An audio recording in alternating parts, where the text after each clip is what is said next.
Listo, empezamos a grabar. Bien, muy buenas tardes. Continuamos con los cursos pre-simposios programados dentro del Simposio Internacional sobre Protección Radiológica en Medicina. Tengo el agrado y el placer de presentar a Rodolfo Tusset. Él es doctor en radioquímica y especialista en seguridad radiológica y nuclear, coordinador del Programa Nacional de Protección Radiológica del Paciente. Fue gerente de licenciamiento de la Autoridad Reguladora Nuclear de Argentina y miembro del Comité Ejecutivo de la International Radiological Protection Association, IRPA.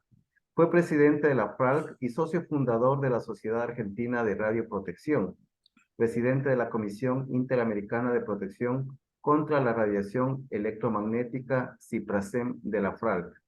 Esto entre otras actividades y cargos que ha desempeñado Rodolfo. Nuevamente, Rodolfo, es un placer presentarlo. Bienvenido y la sala queda con usted. Muchas gracias, Miguel, sos muy amable.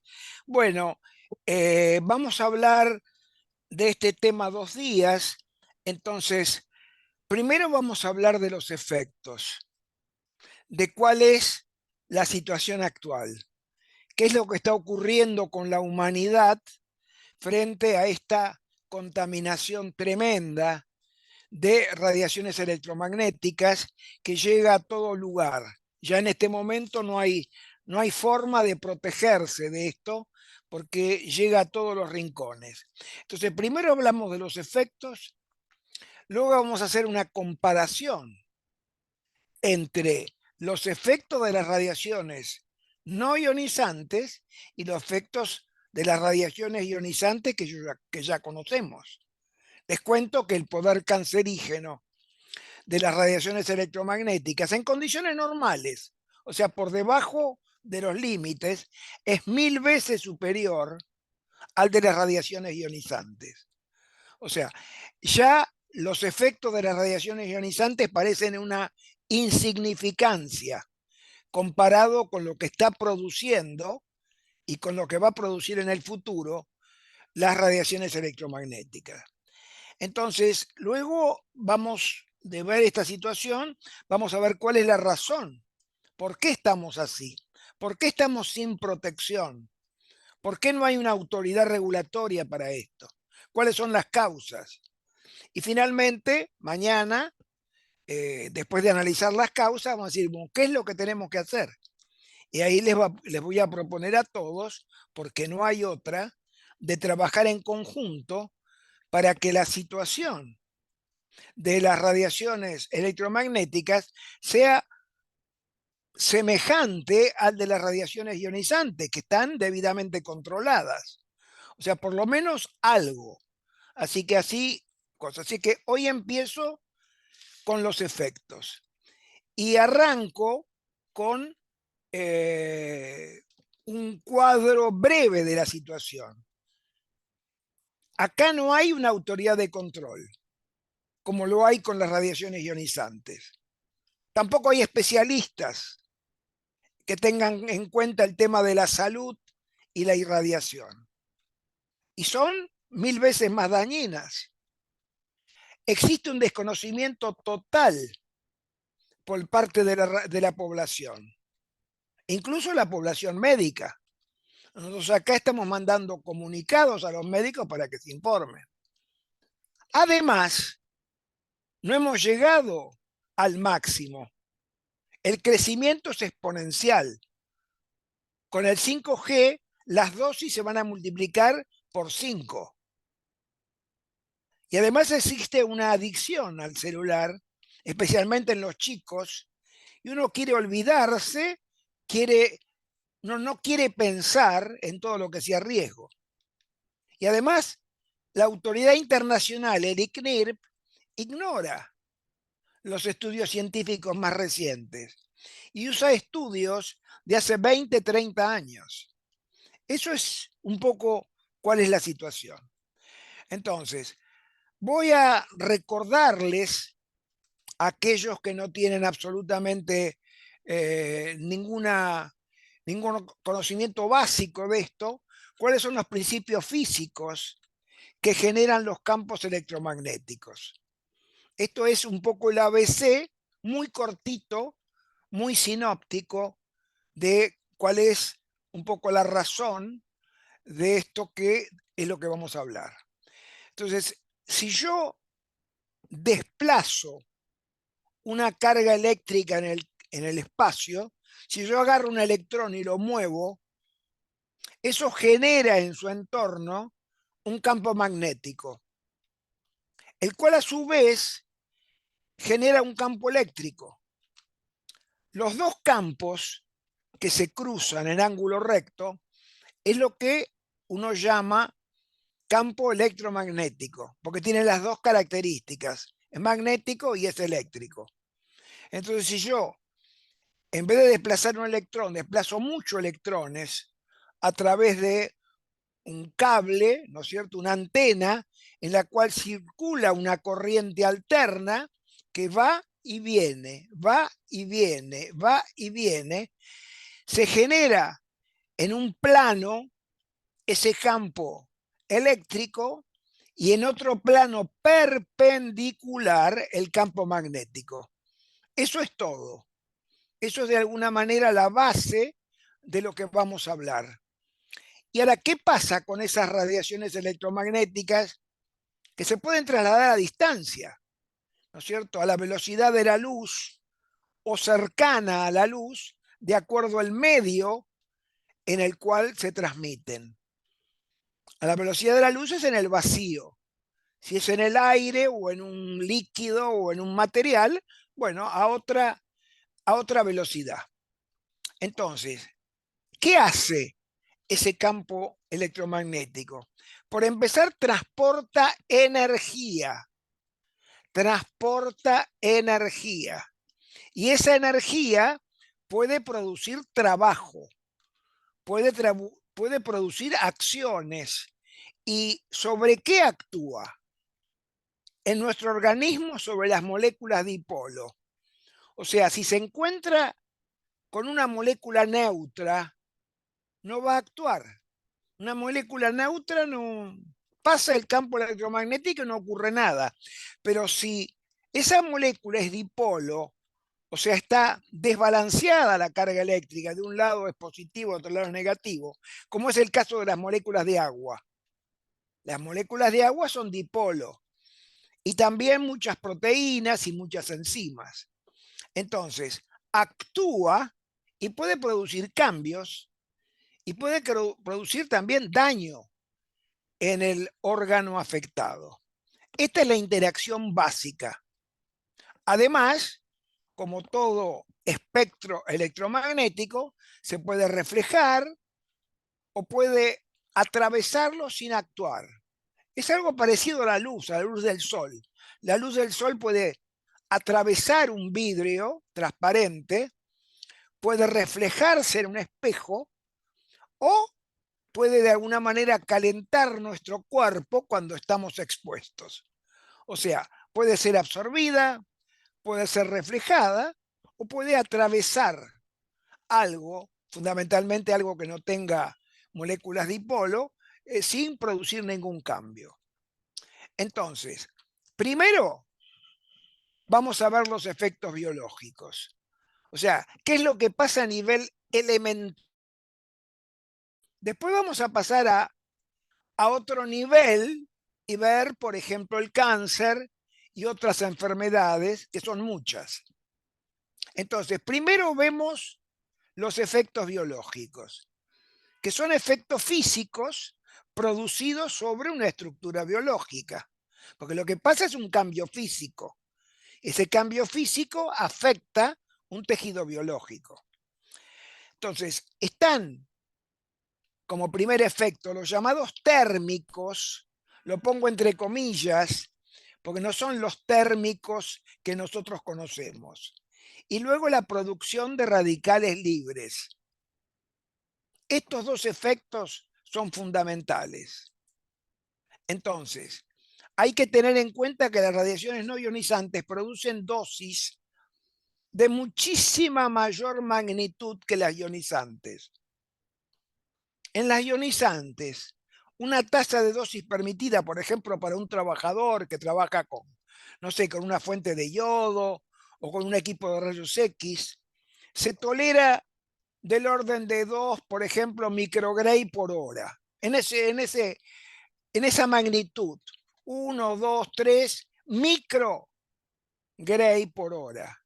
Mientras que para las no ionizantes, el valor permitido por las normas para un trabajador, escuchen, 1500 gray por hora.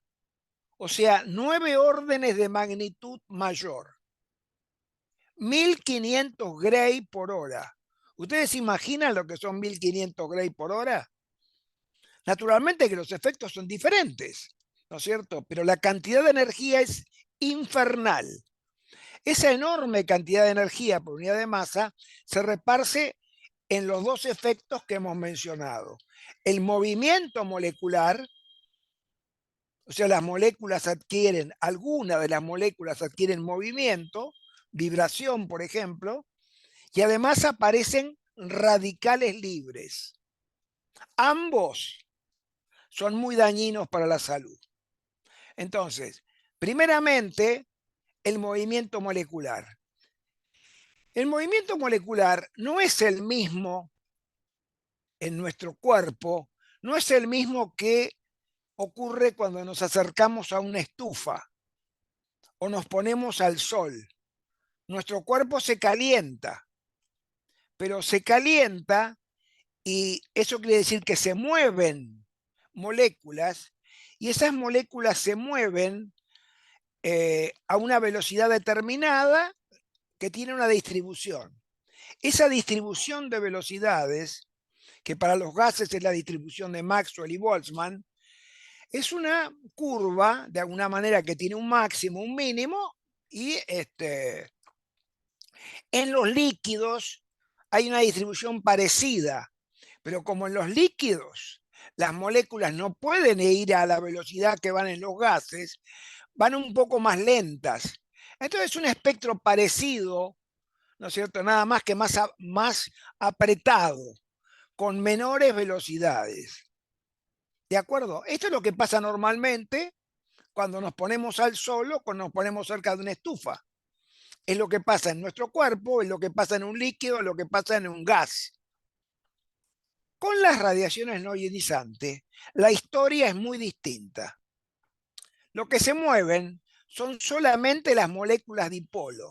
Y las moléculas dipolo se mueven a la misma frecuencia de la radiación que están recibiendo. Y las velocidades, si estamos hablando de megaciclos, son millones. Si estamos hablando de gigaciclos, son billones de vibraciones por segundo. Son velocidades que uno no se puede imaginar. Es difícil imaginarse algo que se mueve 1 billón de veces por segundo. No entra en nuestra cabeza eso. Nada que ver con la velocidad, de alguna manera, de las moléculas en nuestro cuerpo cuando nos acercamos a una estufa, nada que ver. Pero por otra parte, las moléculas neutras no se mueven. Las moléculas neutras se quedan quietas.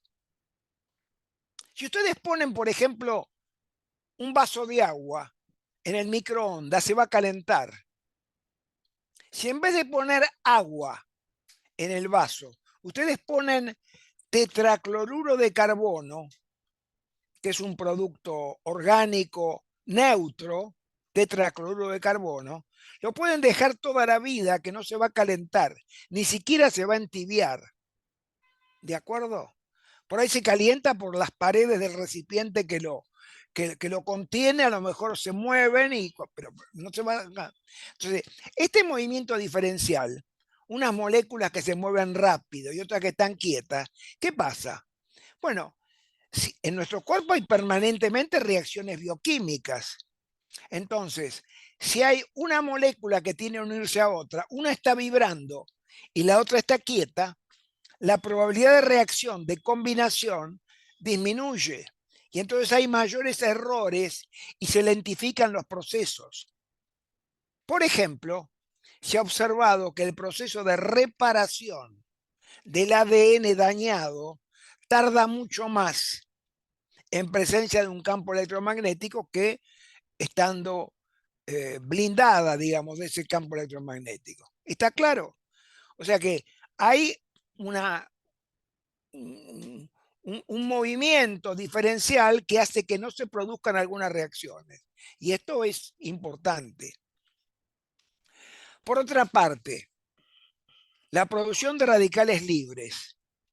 Las radiaciones en ese material que atraviesa en nosotros, esto no es algo teórico. Esto es lo que está ocurriendo en ustedes en este momento.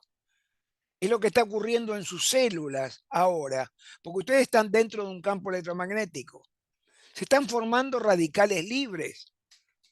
Los radicales libres, el organismo los controla, porque si hay muchos, eso daña el ADN y produce otros daños. Entonces hay antioxidantes, como el glutatión y la melatonina. La melatonina, que es una hormona que produce nuestro cuerpo, se produce en el timo, es un potente antioxidante. Entonces, en cuanto aparece un par de radicales libres, los elimina, los anula. Pero lo que pasa es que en este caso, las energías, la cantidad de energía que se absorbe es tan grande que no alcanzan y se agotan. Y las primeras cosas que se han visto es que baja la concentración de melatonina a medida que aumenta la exposición. Esto les digo lo que está ocurriendo en ustedes ahora mismo. Su melatonina está siendo consumida y el glutatión lo mismo, que son antioxidantes naturales que mantienen un equilibrio antioxidante en el organismo. Entonces, en el caso de la melatonina, además de ser antioxidante, además tiene propiedades oncostáticas, quiere decir que para el proceso cancerígeno. Y además son neuroprotectores, protegen nuestras neuronas del daño. Obviamente, al bajar su concentración, dejan de hacer esto, progresan los cánceres y progresa el daño a las neuronas. O sea, está asociado esto con el cáncer, con abortos espontáneos, con dificultades en el sueño. La melatonina a veces se administra para que uno duerma mejor, con la diabetes y con un conjunto de otras cosas. Entonces, la pérdida del sistema antioxidante es un daño importante, insisto, que está ocurriendo ahora mismo con ustedes. Y eso produce lo que se llama el estrés oxidativo celular, que lleva al inicio de un proceso de cancerogénesis. O sea, este es otro efecto biológico, básico, elemental, que ocurre en nuestro organismo. Y hay otros efectos. Hay otros efectos que también actúan sobre el sistema de defensa. Por ejemplo, cambian la expresión de los genes. Esto se ha visto en el proyecto Reflex hace ya más de 20 años. Y la expresión de los genes incluye a los oncogenes, como el P53, que son los que actúan para detener un proceso cancerígeno. Entonces, si vos le cambiás la expresión al P53, no actúa. Entonces, esto es otro elemento que impacta sobre el organismo. Nos quedamos sin protección. También se observa que se debilita el sistema inmunológico por la inhibición de la calcineurina, que es la que produce las células T, que son nuestros soldados, los que nos defienden, por la apertura de los canales de calcio. Acá ustedes ven cómo cambia la expresión de los genes entre un grupo de control no irradiado y un grupo de control irradiado. Ustedes van a ver, en algunos casos los genes pueden estar sobreexpresados o subexpresados. Los genes se expresan, quiere decir que están activos. Cuando no se expresan, no actúan.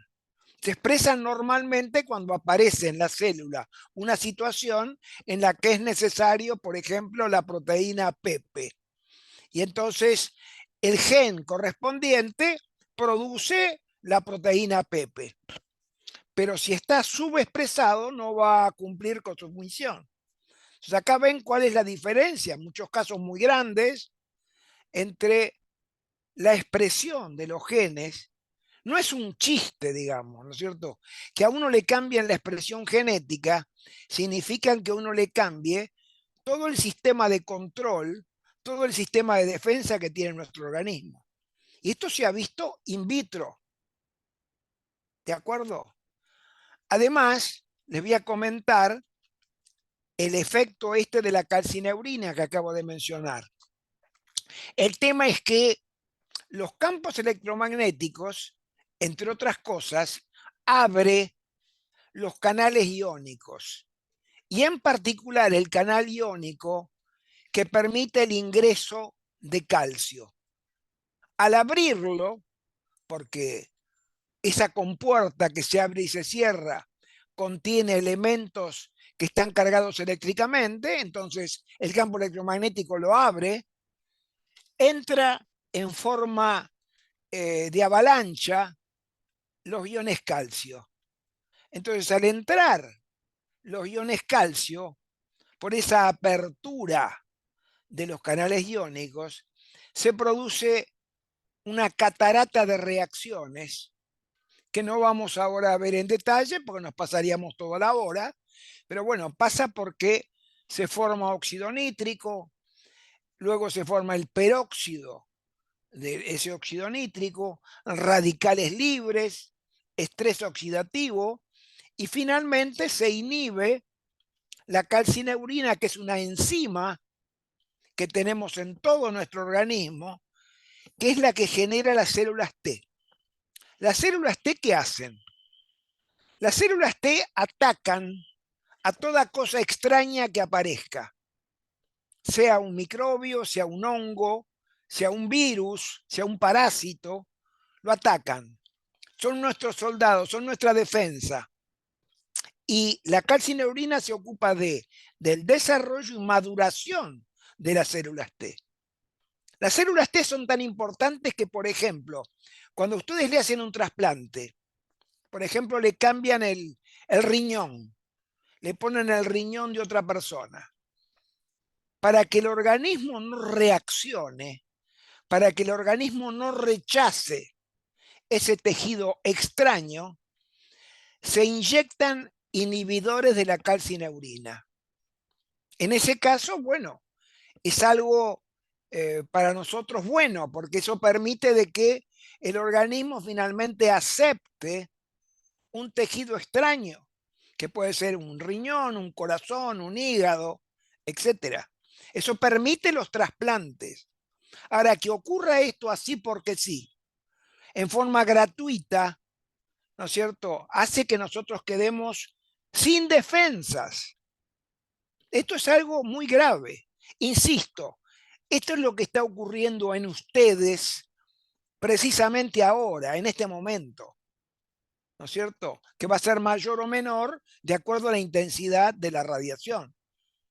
Además, como si esto fuera poco, los campos electromagnéticos también aumentan no solamente la permeabilidad de la membrana celular, sino también la permeabilidad de lo que se llama membrana hematoencefálica. En inglés BBB, porque es Brain Blood Barrier. Brain, blood, cerebro, sangre, barrera. Barrera. En castellano, membrana hematoencefálica o barrera hematoencefálica. Y permite el ingreso de albúmina y moléculas grandes que son tóxicas para las células cerebrales.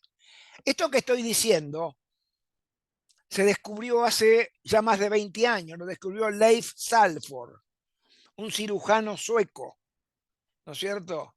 Y él mostró cómo rápidamente, con ratas, ¿no es cierto? Ratas a las cuales él le inyectaba albúmina marcada con azul de metileno. Albúmina azul. Le inyectaba a las ratas, a unas ratas las ponía debajo de un celular, a las otras ratas las dejaba protegidas, Terminada la experiencia, que podía ser un par de horas, 3, 4 horas, sacrificaba a las ratas. Y las ratas que estaban expuestas a los celulares tenían el cerebro azul. Había entrado la albúmina. Y la albúmina es tóxica para las células, mata las neuronas.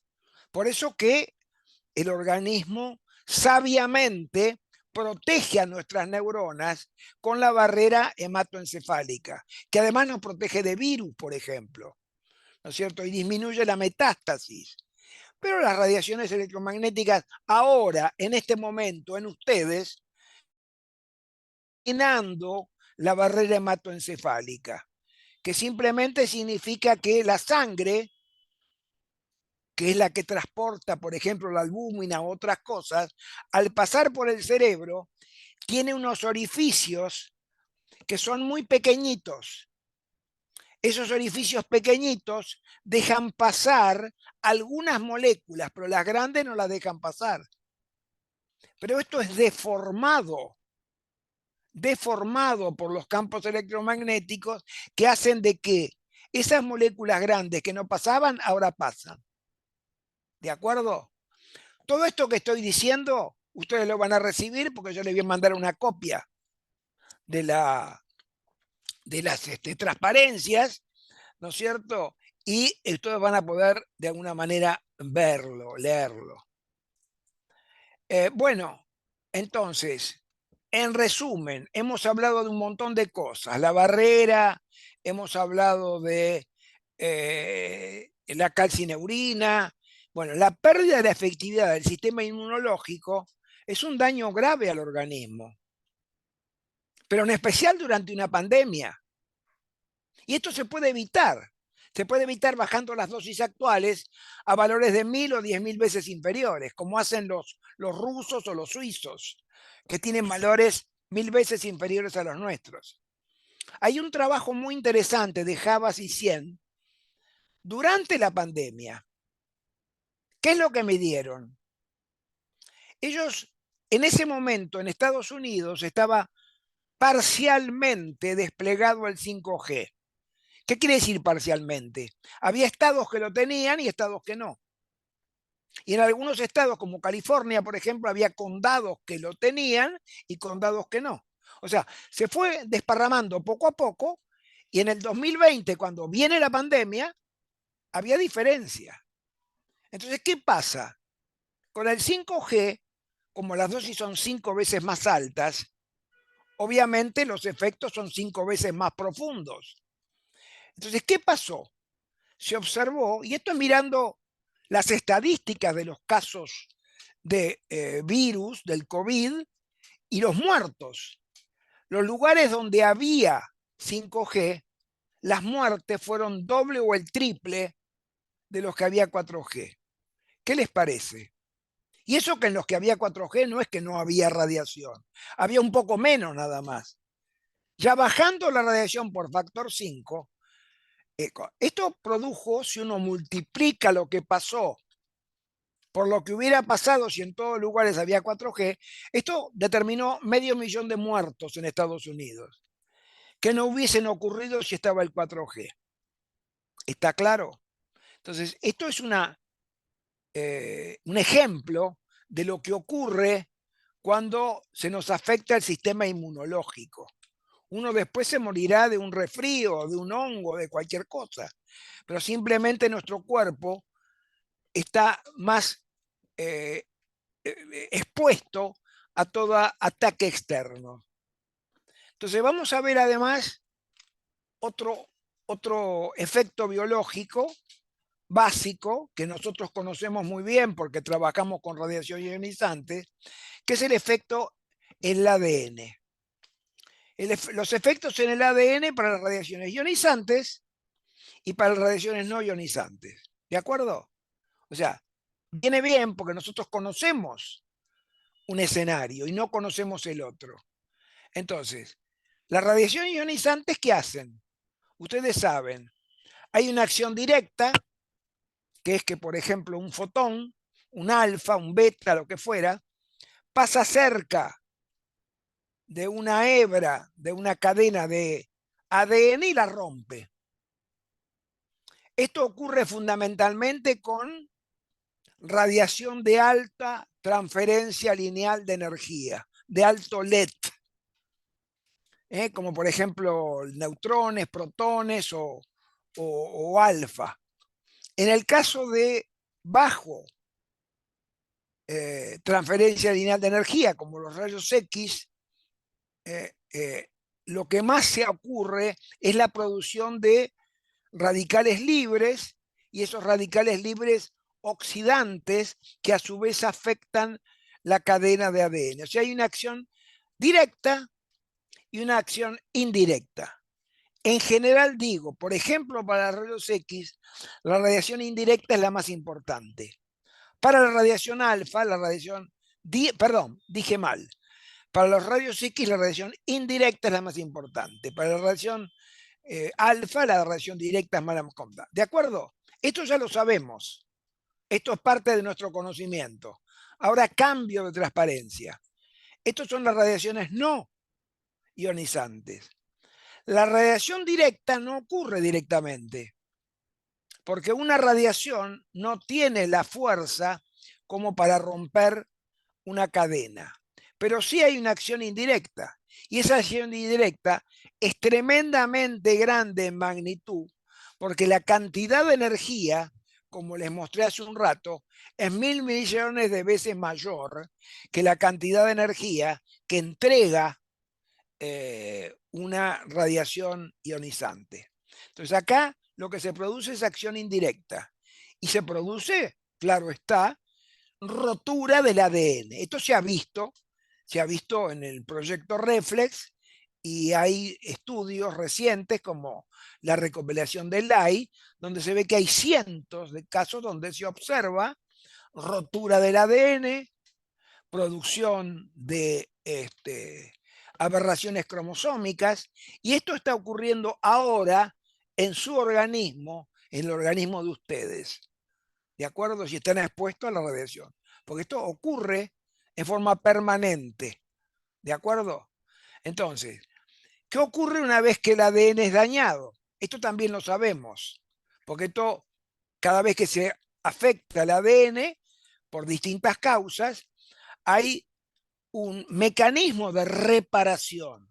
Ese mecanismo de reparación pasa por algunas moléculas que se ocupan de señalar dónde está la falla, otras que dicen de qué tipo es la falla, otras que se ocupan de reparar la falla. Es un proceso sumamente complejo, y esto es uno de los procesos que yo digo es lentificado por las radiaciones no ionizantes. Y finalmente se produce la reparación del ADN, en algunos casos cuando el organismo ve que no la puede reparar bien, de que la reparación es defectuosa, se produce la apoptosis.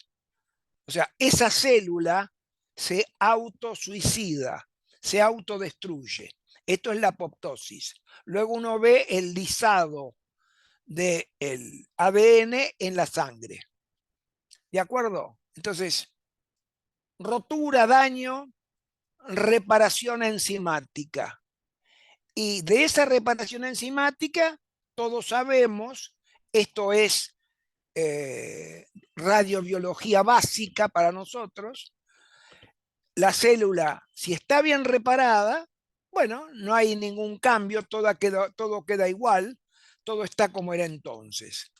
Ese proceso de reparación, ustedes saben que es altamente eficaz. En el 99% de los casos es positivo, repara bien. Es más difícil cuando hay doble rotura que cuando hay rotura simple. Pero en todos los casos el organismo intenta reparar y en el 99% de los casos lo logra. Ahora, luego están los casos en los cuales la célula está mal reparada. O sea, cuando está mal reparada hay dos posibilidades.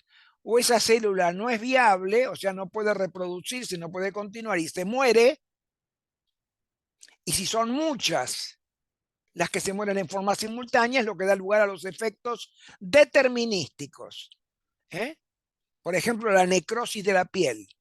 en una persona que estuvo expuesta a rayos X para una colocación de un stent, por ejemplo, u otras. O la gente en Chernobyl que se contaminó la piel con material radiactivo. O sea, efectos determinísticos. Ahora, el tercer caso, el tercer escenario, es que la célula no se muere.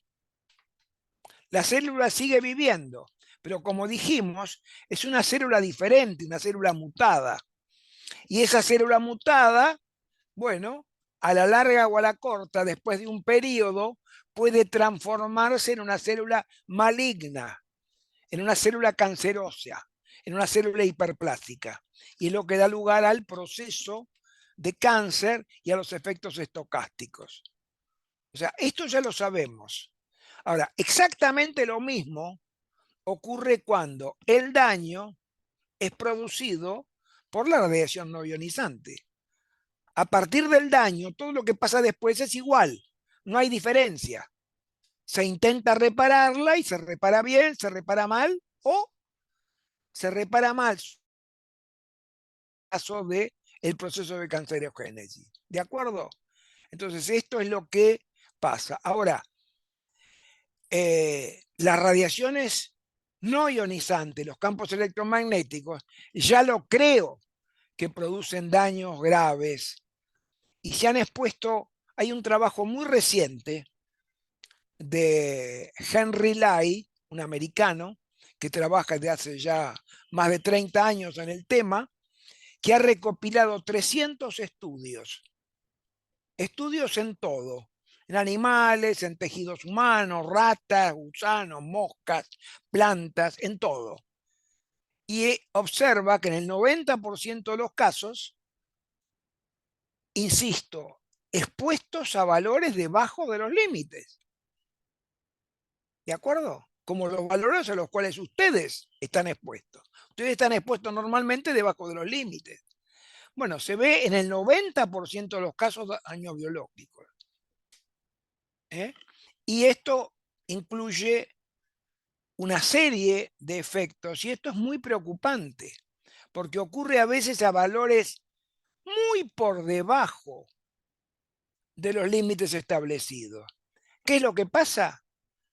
Por ejemplo, rotura simple y doble del ADN, apoptosis, apoxia, que es decir, muerte por falta de oxígeno de la célula, cambios en la expresión genética. Todo esto le digo en más de 300 estudios en los últimos 10 años. Y entonces, cambio en la expresión genética, incluyendo, por ejemplo, el P53, disminución de antioxidantes naturales como el glutatión, ya lo hemos conversado, cambios histológicos y daño degenerativo de órganos afectados, cerebro, riñones, hígado, testículo, lo que ustedes quieran. La aglutinación de eritrocitos, el fenómeno Rouleau, que los eritrocitos, o sea, los glóbulos rojos, se amontonan en forma de pila de monedas, con lo cual provocan microcoagulación. Esto se observa, le digo, en el 90% de los ensayos que se han hecho, muchos de los cuales están a valores 100 veces por debajo de los límites. ¿Qué les parece? Cambios en la permeabilidad de la membrana celular y la hematoencefálica, ya lo hemos mencionado. Escuchen esto. Disminución del transporte de oxígeno por la hemoglobina. En muy pocas horas, la hemoglobina tiene menor capacidad de transportar oxígeno a las células, por lo cual pasan por el pulmón, pero no pasa nada, porque no toman oxígeno o toman una cantidad muy inferior. Todo esto afecta al organismo. Disminución en el número y motilidad de los espermatozoides. Esto está probado en personas, en hombres, naturalmente, o en ratas, o en conejos. O sea, la exposición, bueno, inhibición de la calcineurina, ya lo hemos visto, disminución de las células T, disfunción mitocondrial y menor consumo de oxígeno, y disminución de las hormonas testosterona y melatonina. Además de la melatonina, también disminuye la testosterona, por lo cual aumenta de alguna manera la capacidad reproductiva, digamos, de las personas. La OMS habla de que en este momento 1 de cada 6 personas, o sea, cada 6 parejas en el mundo, han perdido su capacidad de reproducción. O sea, necesitan, y esto va, sube, sube, sube, sube. Y esto evidentemente es debido a algo, ¿no es cierto? Y esta cosa que estamos estudiando es lo que produce esto, entre otras cosas. Insisto, no es algo de un trabajo en algún lugar especial, es lo que pasa en ustedes hoy, ahora, en este preciso instante. Y más si tienen el celular prendido. Bueno, varios otros efectos se observaron en exposiciones muy bajas y luego de pocos minutos de exposición. Escuchen, cosas que se han visto a exposiciones bajas y unos pocos minutos de exposición. Esto es tremendo. Esto lo vamos a ver después cuando hablemos de los efectos en la presión arterial. Media hora de uso del celular, escuchen, por semana, media hora por semana, o sea, solamente 3 minutos que usen el celular por día, ya aumenta la presión arterial en un 10-12%, lo cual aumenta la probabilidad de que ustedes tengan un ACV. En este preciso instante ustedes están aumentando la probabilidad de tener un accidente cardiovascular debido a esto. Y esto debido a una comunicación grave. Entonces, naturalmente todos estos efectos de lo que hablamos son más marcados en las células embrionales o las células de madres, niños o crías de animales. ¿De acuerdo? Hasta ahora hemos visto solamente efectos biológicos. No hemos hablado de enfermedades. Hemos hablado de los efectos en sangre, los efectos en el ADN, el tema del movimiento producido por la radiación, la formación de... Y estas cosas están estudiadas. Todo el tema de los antioxidantes fue publicado hace, yo creo que 15 años, por la Sociedad Médica, a los médicos especializados en oxidantes y antioxidantes en el área médica, en las ciencias médicas. Ellos publicaron en su página un estudio donde dice que el 90% de los estudios realizados muestran de que hay aumento del estrés oxidativo celular, la aparición de productos oxidantes tóxicos en nuestro organismo. Y le voy a hablar de algo más. Todo esto que les conté, hay que sumar otra cosa. Nosotros, en nuestras células, producimos también campos electromagnéticos. ¿Por qué? Dijimos que el campo electromagnético ocurre cuando se mueve una carga eléctrica en el espacio. ¿De acuerdo? Entonces, hay productos en las células, por ejemplo, en la estructura de la célula, los microtúbulos, ¿no es cierto? Algunas hormonas, algunas proteínas que vibran. Al vibrar, producen un campo electromagnético, naturalmente, como es una cosa muy chiquitita, de muy corto alcance. Pero eso permite una comunicación entre las células y permite estimular algunos procesos biológicos. Entonces, hay algo que se llama homeostasis electromagnética, o sea que todo queda como está, sin cambiar. Las células están envueltas en campos electromagnéticos producidos por las propias células. Por eso se los llama campos endógenos, campos electromagnéticos endógenos. Entonces, esto permite el mantenimiento de una constancia en las propiedades del medio interno. Por eso se llama homeostasis electromagnético. ¿Qué pasa cuando entra de afuera un campo electromagnético? Si ese campo electromagnético está en fase y tiene, entonces, esto es la vibración natural de moléculas dipolo y diversas estructuras del citoesqueleto que producen campos electromagnéticos. ¿Está claro? Entonces, esos campos electromagnéticos, por ejemplo, los microtúbulos, producen, cuando vibran, un campo electromagnético de 42 gigahertz. Y esos 42 gigahertz son ondas milimétricas que están en la zona del 5G. Cuando tengamos el 5G, va a venir desde afuera los 42 gigahertz y pueden ayudar, porque están en fase con la producción del organismo, o lo pueden anular, porque están en contrafase. O sea, hay un problema de alguna manera de compatibilidad del campo externo con el campo interno. Y ahí es un tema largo esto, en el cual nosotros en este momento somos como aprendices de brujos. Sabemos que hay algo, pero en lo que hace a sus consecuencias va a haber que trabajar mucho más. Pero ya se observa que las células rechazan y se cierran cuando hay un campo electromagnético, porque esto, digo, puede producir un fenómeno de decoherencia y a su vez da una interferencia constructiva y una interferencia destructiva. Ya hay dos científicos famosos holandeses, Hessing y Meijer, que lo estudiaron y vieron que hay ondas que son saludables, frecuencias que son saludables y frecuencias que no son saludables, que afectan la salud. O sea, esto es algo más para que ustedes tengan un panorama completo. Entonces, bueno, vimos los efectos biológicos, que esto es la primera etapa, si ustedes quieren, de la interacción. Por ahora, tener vibraciones o tener radicales libres no termina, digamos, un poco en lo que, ¿qué pasa con nuestra salud?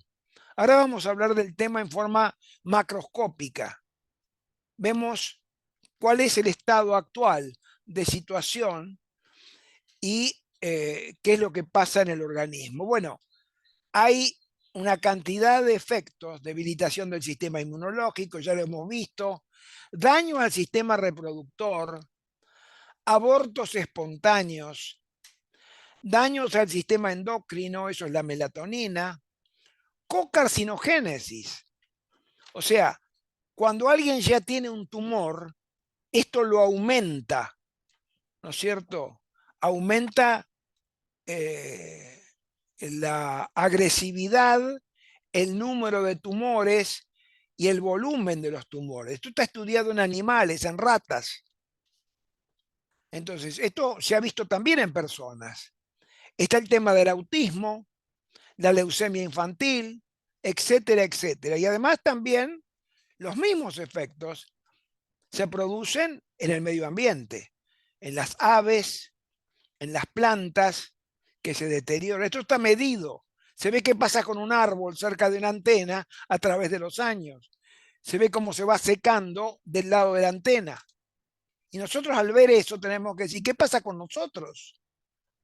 ¿Nosotros nos estaremos secando también? Disminuye la población de abejas, que en este momento se considera en el mundo que ya llegó a la mitad. Todos los insectos polinizadores están siendo atacados por los campos electromagnéticos porque ellos son mucho más sensibles. Vos acercás un celular a una colmena y olvídate, las abejas se van y no vuelven nunca más. Se queda la reina rodeada de su séquito sola y finalmente el panal desaparece. Esto lo saben los productores de miel. Las aves migratorias dejan de migrar, y bueno, y hay un conjunto de trastornos en la vecindad de las antenas. Entonces vamos a hablar ahora, como dije, terminé con los efectos biológicos y ahora hablamos un poco de los problemas macroscópicos, de las patologías vinculadas a los SEM. Entonces, primero vamos a hablar un poco de los tumores, de los distintos tipos de tumores. Vamos a hablar, ya mencionamos algo de la presión arterial, afecta a la diabetes, aumenta la diabetes. Insisto, todo lo que digo está escrito en trabajos con revisión de pares. Yo de este tema no entiendo por mis propios estudios. Yo simplemente repito como un loro lo que todos ustedes pueden leer en trabajos realizados por científicos de todo el mundo. Esto es lo que uno aprende leyendo. Deterioro cognitivo, osteoporosis en la cadera, para la gente que usa el celular en el bolsillo, osteoporosis en la cadera. Acá en Argentina hay un médico en Mendoza que está trabajando en ese tema. O sea que bueno, estos son un poco los temas macroscópicos. Y arrancamos con el cáncer producido por radiación, ¿no es cierto? Primero tengo que decir es que se vio en muchos países un aumento desde la aparición de los teléfonos celulares en los años 90 hasta ahora. Acá ustedes ven en Francia cómo la frecuencia aumentó de 1990 al 2018 4 veces. O sea, hay 4 veces más cánceres en los hombres y en las mujeres que, bueno, esto es un elemento que vamos a analizar. ¿De acuerdo? Entonces vemos cómo va aumentando en Francia. Estos son estudios de los institutos del cáncer de los respectivos países. Esta progresión parece ser geométrica y hay datos hasta el 2015, no tenemos datos después. Fíjense en Suecia. En Suecia ustedes tienen acá una curva celeste, que es el uso de celulares, y otra curva roja, que son no los cánceres, sino las muertes por tumores cerebrales. Y lo que es interesante, fíjense de que esto estaba bajando. Aparentemente la medicina estaba mejorando la situación y cada vez había menos cánceres. Ustedes ven la curva roja como baja, baja, baja, pero se frena esa bajada, ¿no es cierto? Porque aparentemente aparece otro fenómeno y arranca, cambia de pendiente y entonces empieza, en lugar de bajar, empieza a subir. Y se multiplica por factor 3, simplemente del 2008 al 2013. Y hay más, hay más. Esto es en Australia, donde dicen que se duplica la frecuencia cada 8 años. Acá del 2000 al 2008 pasa de 1.2 a 2. Cada 8 años ellos dicen que se duplica. Y esto es interesante. En Inglaterra, ellos, el señor Phillips, científico, midió todos los tumores cerebrales, pero los separó. Los tumores que aparecen debajo del lóbulo temporal, o sea, debajo de la oreja, donde nos apoyamos el teléfono, y en forma separada el resto de los tumores.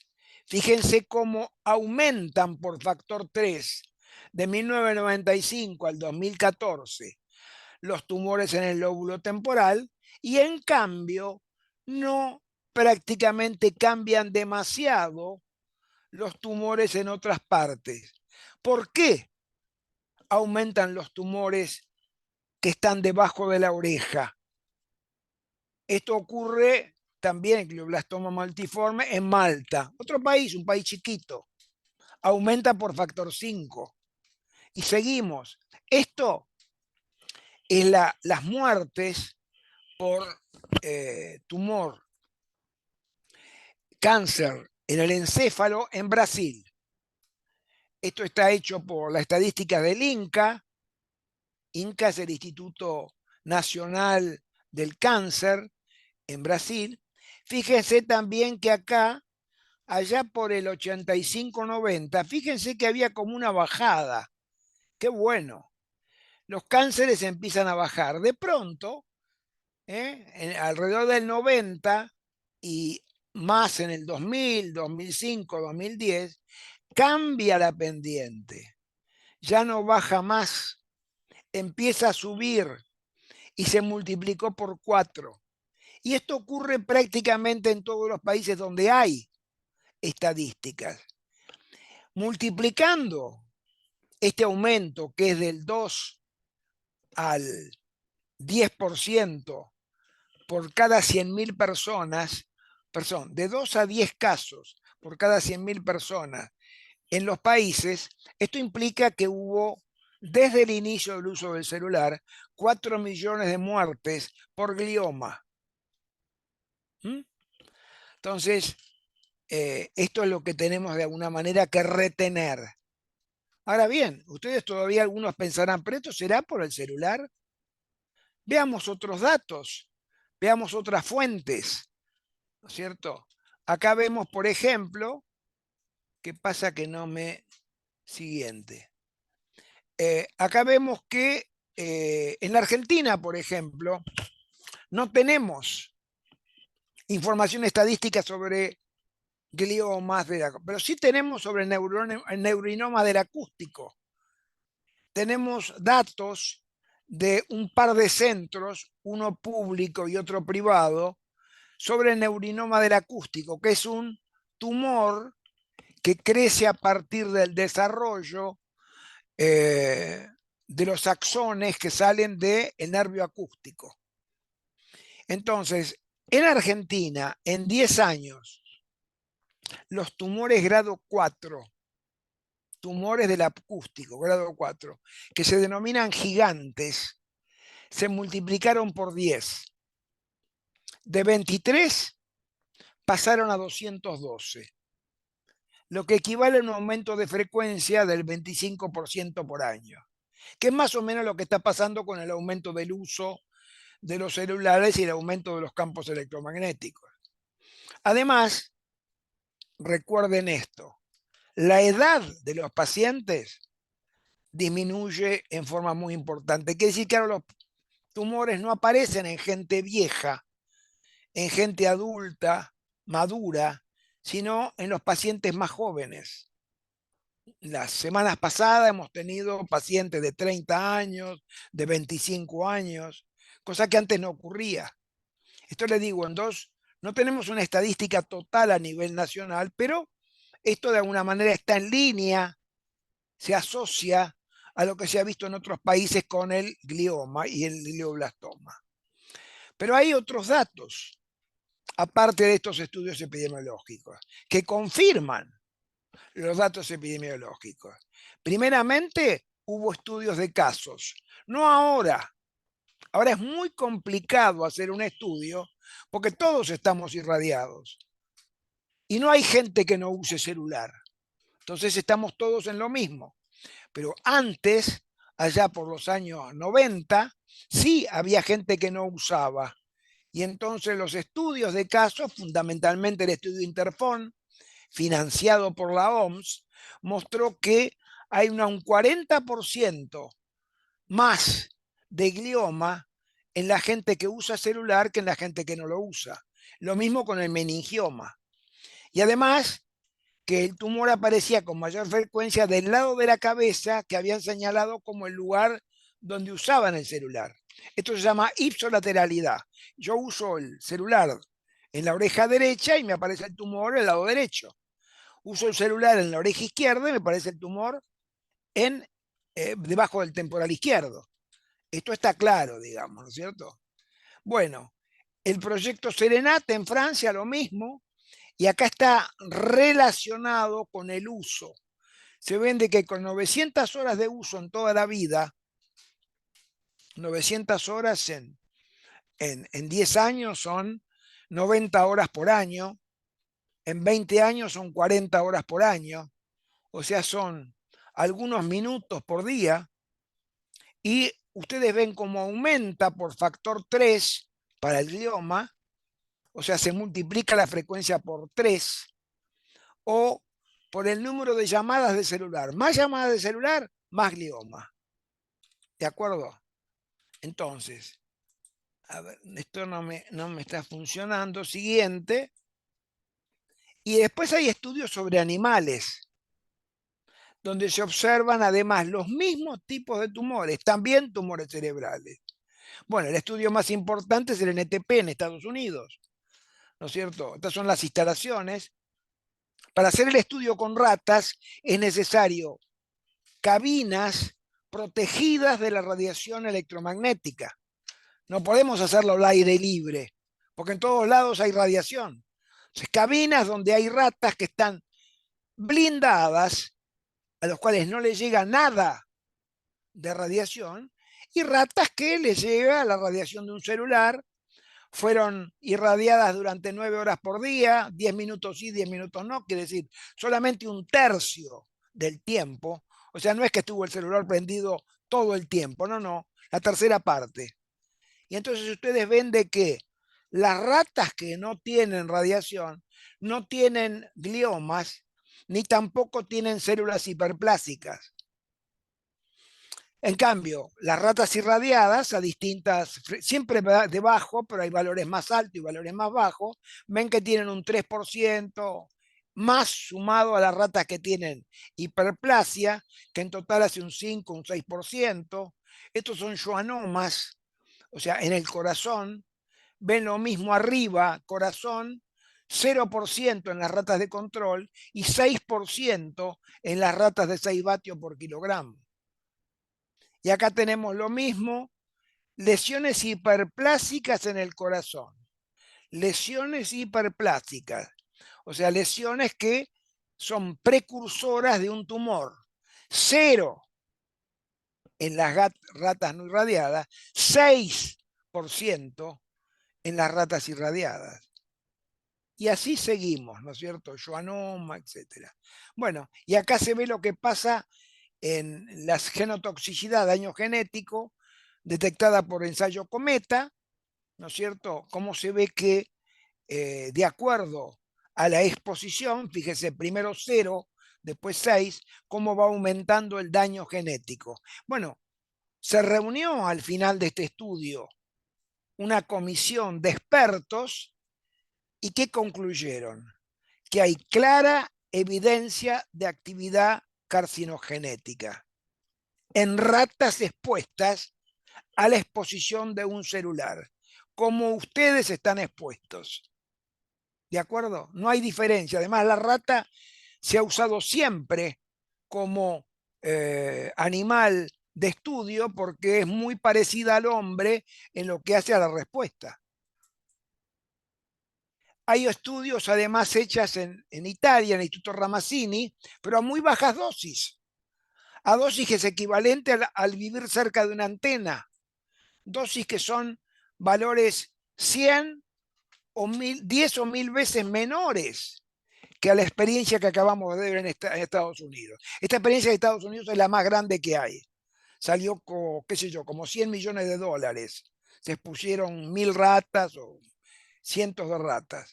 Y acá también encontraron mayor cantidad, ¿no es cierto?, de tumores, acá tumores de la glándula mamaria, que a valores muy bajos, muy bajos, se encontró de alguna manera también evidencia carcinogénica. Entonces, de acuerdo a las experiencias en Estados Unidos y en el Ramazzini, donde hubo diferencias un poco, por un lado en la diferencia de dosis, pero por otro lado los italianos dejaron que las ratas se murieran de muerte natural, mientras que en Estados Unidos las mataron a los 2 años, lo cual no permitió ver tumores que se podían haber desarrollado después de los 2 años. Los italianos, como no las mataron, encontraron proporcionalmente, debido aunque sean bajas dosis, más. Entonces, bueno, de acuerdo a esto, ¿cuál es la frecuencia de cáncer en la población mundial? De los vecinos de las antenas base. ¿Cuál va a ser la chance en nosotros? En general, entre las ratas macho y hembra, en el estudio NTP, se sacó de que había un 9%, que puede ser mayor si se rodeaban todo el tiempo, puede ser un 10, un 15%. ¿Qué es un 10% en el mundo que hay, no sé, 5.000 millones de usuarios? 5.000 millones de usuarios. Quiere decir que va a haber 500 millones de cánceres, por ejemplo, y nosotros tan tranquilos. Además hay estudios de laboratorio donde se ven los mecanismos, donde se ven qué es lo que pasa. El proyecto Reflex, financiado por la OMS, dice que los datos mostraban que los radiofrecuencia producen efectos genotóxicos en los fibroblastos, células granulosas, etcétera, etcétera. No en todas las células, en algunas, ¿no es cierto? Y respondieron con valores incluso bajos, 0,3% de SAR, es un 10 o un centésimo de la dosis que nosotros recibimos. Bueno, vieron significativos de rotura simple y doble de cadena de ADN. ¿Qué harían ustedes con el personal de su laboratorio o de su central nuclear o reactor nuclear, que ustedes le miden que tiene más daño, más aberraciones cromosómicas que no trabajan? Esto ya lo vimos, que pasa con los genes. Bueno, además hubo estudios combinados, que es aplicando los 9 criterios de Sir Bradford Hill. O sea, hubo personas, en este caso 2 miembros del IARC, que tomaron toda la información epidemiológica, la información de animales, la información en laboratorio, los estudios de casos, todo tomaron. Y con esa información, alrededor de 500 trabajos usó cada uno, 500 a 1000 trabajos, toda la información la procesaron y aplicaron los 9 criterios de Bradford Hill, que se usan justamente para determinar la causalidad. Además, eso es lo que los principios del ICNIRP dicen. Para determinar la causalidad hay que usar los criterios de Bradford Hill. No solamente usaron los criterios de Bradford Hill, sino que además expusieron su trabajo en el foro Bradford Hill, que se reúne en Londres todos los años. Porque Bradford Hill era un inglés. O sea que, ¿algo más? ¿Alguna información más se necesita? Y aparte de los tumores están los tumores de tiroides, que se vio cuando cambió la localización de una antena en el celular, que pasó de la parte superior, que afectaba el temporal, pasó a la parte inferior, una antena fractal, que están en nuestros celulares, en los celulares que se llaman inteligentes, que usamos actualmente. En estos celulares, en la parte de abajo, digamos, hay una antena fractal, y esa antena está cerca de la tiroides. Y eso pasó en el año 2007, más o menos. Y entonces, ¿qué se vio? Bueno, fíjense, año 2007, así venían los tumores de tiroides en Suecia, y de pronto, oh milagro, en vez de seguir con esta frecuencia, aumentan en forma abrupta y se multiplican por 3 o por 4. Y esto no ocurre en Suecia nada más. Esto también ocurre en Estados Unidos. Del 2002 al 2012, curiosamente el 2008 está en el medio, aumenta un 174%. En Corea del Sur, fíjese los años, del 2008 al 2010, solo 2 años, aumentó en un 100%. ¿Será casualidad? ¿O será que la antena fractal que se cambió de posición y se colocó cerca de la tiroides es lo que lo produjo? Sigamos adelante, total, algún día se sabrá. Y luego, en Estados Unidos aumentaron también, no en todos, en los jóvenes, los tumores de colon y recto. Fíjese la cercanía que está el colon y el recto del celular que los jóvenes guardan en un bolsillo. Entonces se ve cómo aumenta, mientras que en los adultos, estos entre 30 a 40 años, pero en los adultos, también tumores de testículos, ¿no es cierto? Cuando uno usa el celular cerca de los testículos, bueno, entonces ya sea una laptop o sea un celular, entonces uno observa en Italia cómo aumenta en forma el cáncer de testículos. ¿Será casualidad? ¿No es cierto? Y todo ocurre después del 90, 2003, en este caso al 2017. Y además hay estudios de campo. ¿Qué pasa con la gente que vive cerca de una instalación que emite radios? Ya veo que me queda poco tiempo, así que voy a terminar rápidamente. Gente que vive cerca de una línea de alta tensión, una antena base. Bueno, se ve que cuanto más cerca estás de la antena base, mayor es la frecuencia de cáncer, que después va bajando.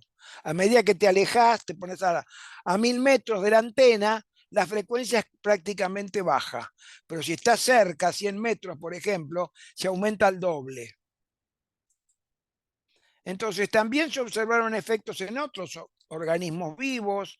Les hablé yo a ustedes de las abejas, les hablé de alguna manera, pero todavía no hemos llegado al equilibrio.